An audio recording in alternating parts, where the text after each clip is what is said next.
So, eto na po ang setup ng aking munting sari-sari store pagdating ng hapon. At sa hapon ko na din, ililigpit yung dapat ililigpit.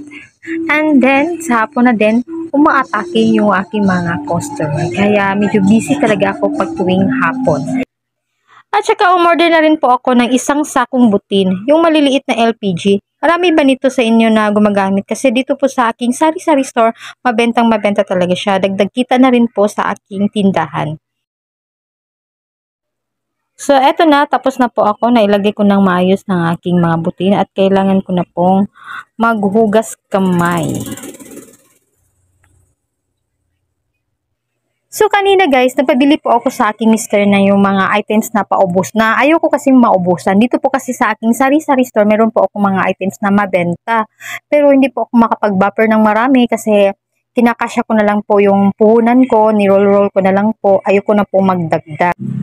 So, dito po sa aking sari-sari store guys, ang strategy ko po dito sa pagmamili ng pangmaramihan, isang beses lang talaga po sa isang linggo po ako mamimili.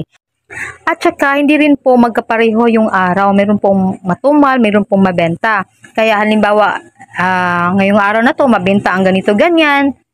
Tapos pagka kinabukasan, iba na rin ang yung mabenta. Kaya ang tips ko po sa inyo guys, pag meron po kayong mga items na paubos na, bilhin na kaagad. Huwag po nating hayaan ang ating customers na lumipat sa ibang tindahan. Alam nyo guys, yan si customer, pag yan lumipat, tapos makadiscover ng kung ano-ano sa ibang tindahan, lalo na pag presyo ang pag-uusapan. Alam naman po natin guys na lahat ng mga business owners, katulad pong sari-sari store, magkaiba po yung pagkakuha natin. Kaya magkaiba din po ang ating mga presyo. Meron po tayong mababa, meron po tayong mahal, tapos sa iba, mahal yun sa atin, tapos sa iba, mababa lang. Kaya pag meron po tayong sari-sari store, pag-igihin po natin na magiging kumpleto tayo araw-araw.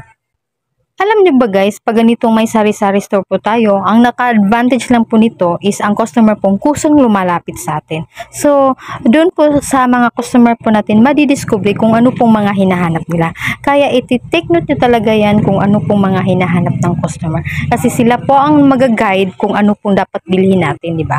At kung kaya rin po sa oras natin at saka katawan, pwede po tayong magdagdag ng pang additional income na rin po dito sa ating tindahan. Kaya abangan nyo guys, sa susunod kong vlog, i-apply na po natin yung aking naisipang additional income. Kaya kung ikaw ay bago ka pa lang sa aking channel, pindutin mo muna yung subscribe button and hit notification bell para lagi po kayong updated sa mga videos na aking in-upload. So ayan, tapos na po akong mag-display na hindi ko po namalayan na malalim na pala ang gabi. So ngayon, oras na po ng ligpitan. Magliligpit na po si Madam kasi magsasara na po si Madam. Itong nasa harapan guys, lahat ng mga toy, liligpit ko talaga bago magsara. Ayoko pong magtira kahit ni isa. Kasi alam niyo naman, si Inday, nakakaloka. Pag ito, hindi ko po ito maliligpit, mayayari talaga ito pag kinabukasan. So, malulugi ako nito. Alam niyo naman, ang puhunan natin.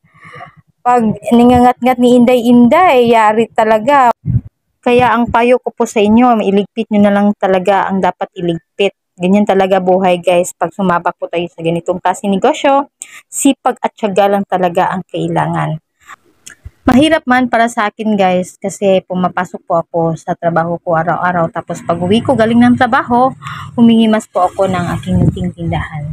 At hindi lang yan, kailangan ko rin pong gumising ng maaga para makapag-open ng aking sari-sari store. Kaya yung nilagay ko po sa harapan, ako rin din ang naglalagay. Tapos ako lang din ang magliligpit sa gabi. Kaya marami talaga akong gagawin. So ganyan talaga guys, pag gabi na, marami talaga akong gawain. Kaya hindi na po ako masyadong makakaupo kasi i-clear ko na talaga yung dapat kong gagawin. Ganyan talaga buhay guys, pag sumaba ka sa ganitong negosyo, parati kang may pinaglalaban. Kasi nag-invest ka. Hindi lang pera ang ininvest mo, pati na rin dugot pawis mo, ininvest mo na rin, di ba? Noon pa man, pangarap ko talagang magkaroon ng sariling tindahan. Alam niyo ba guys, 1 year na po mahigit ang aking sari-sari store na lumalaban. At napagtanto ko na rin na sa loob ng 1 taon na ang ating sari-sari store para talaga siyang halaman na kailangan natin diligan sa umaga, sa hapon, kailangan mo talaga guys na ihambing mo siya sa isang halaman na kailangan alagaan, diligan para lumaki at darami, 'di ba? So, yan lang muna po ang aking payo kasi matutulog na po ako kasi kailangan ko na pong gumising ng maaga. So, ayan, sarado na po ang aking tindahan at nailigpit na rin ang dapat na iligpit.